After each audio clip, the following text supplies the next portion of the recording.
পরিবেশ রক্ষা এবং আগামী প্রজন্মের জন্য একটি সবুজ ভবিষ্যৎ গড়ার বার্তা নিয়ে রাজধানী পৌর নিগমের উদ্যোগে পালিত হলো বন মহোৎসব। শুধু বৃক্ষরোপণ নয়, গাছের সঠিক পরিচর্যার উপরও বিশেষ গুরুত্ব দেওয়া হয় এই কর্মসূচিতে।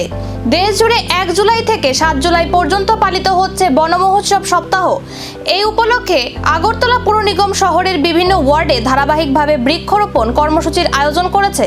শনিবার দুর্গা চৌমুহনী এলাকায় সূর্য তরুণ ক্লাব প্রাঙ্গণে এক পেড় মা কে নাম কর্মসূচির আওতায় অনুষ্ঠিত হয় বিশেষ বৃক্ষরোপণ অভিযান। এই অনুষ্ঠানে উপস্থিত ছিলেন আগরতলা পৌর নিগমের মেয়র দীপক মজুমদার, মাইনরিটি কর্পোরেশনের চেয়ারম্যান জসিম উদ্দিন, কর্পোরেটর ভাস্বতী দেববর্মা, রামনগর মণ্ডল সভাপতি অমিতাভ ভট্টাচার্য সহ অন্যান্য বিশিষ্ট ব্যক্তিরা। সকলেই বৃক্ষরোপণের মাধ্যমে পরিবেশ সংরক্ষণের বার্তা দেন। বক্তব্য রাখতে গিয়ে মেয়র দীপক মজুমদার বলেন, শুধু গাছ লাগালেই দায়িত্ব শেষ হয় না, প্রতিটি চারাকে যত্ন নিয়ে বড় করে তোলাও সমান গুরুত্বপূর্ণ। পরিবেশের ভারসাম্য বজায় রাখতে এবং জলবায়ু পরিবর্তনের চ্যালেঞ্জ মোকাবেলায় বৃক্ষরোপণের কোনো বিকল্প নেই বলেও তিনি উল্লেখ করেন। অনুষ্ঠানে উপস্থিত অন্যান্য বক্তারাও সাধারণ মানুষের উদ্দেশ্যে বেশি করে গাছ লাগানো ও তার নিয়মিত পরিচর্যার আহ্বান জানান। বেশি রাখার সুযোগ নেই, কারণ অত্যন্ত গরম। তারপর গরম উপেক্ষা করেও আপনারা অনেক সময় ধরে এই অনুষ্ঠানকে সফল করার জন্য উপস্থিত হয়েছেন। সেই কারণে কৃতজ্ঞতা প্রকাশ করছি, ধন্যবাদ জানাচ্ছি।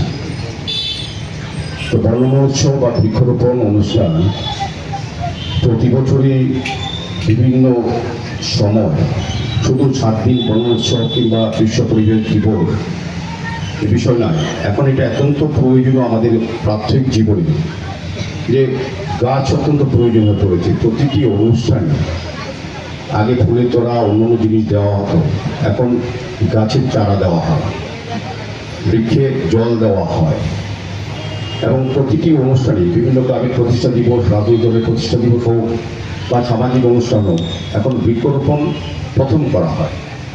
কারণ এটা প্রয়োজনীয়তা সম্বন্ধে মানুষ দেরিতে হলেও অনুধাবন করেছেন, উপলব্ধি করেছেন যে গাছ আমাদের কাছে কত প্রয়োজন। এখানে পূর্ববর্তী বক্তারা আলোচনা রেখেছেন, পরিবেশের ভারসাম্য রক্ষা করতে গেলে বা ফ্রি অক্সিজেন পেতে গেলে গাছের অত্যন্ত প্রয়োজন। তবে এখানে বলার চেষ্টা করেছি বক্তারাও খুব সুন্দরভাবে, যে আমরা ঘটা করে সরকারিভাবে, বেসরকারিভাবে, সামাজিক সংস্থা, ক্লাব, ব্যক্তি, প্রতিষ্ঠান, রাজনৈতিক দল প্রতি সময় গাছ লাগাই, ফটো সেশন করি, ছবি পাঠাই, নিজেকে বড় করে তুলি, সমাজ রক্ষার জন্য সামাজিক। শুধু একটি গাছ লাগালে কি বদলাবে পরিবেশের ভবিষ্যৎ, নাকি দরকার দীর্ঘমেয়াদী পরিচর্যা?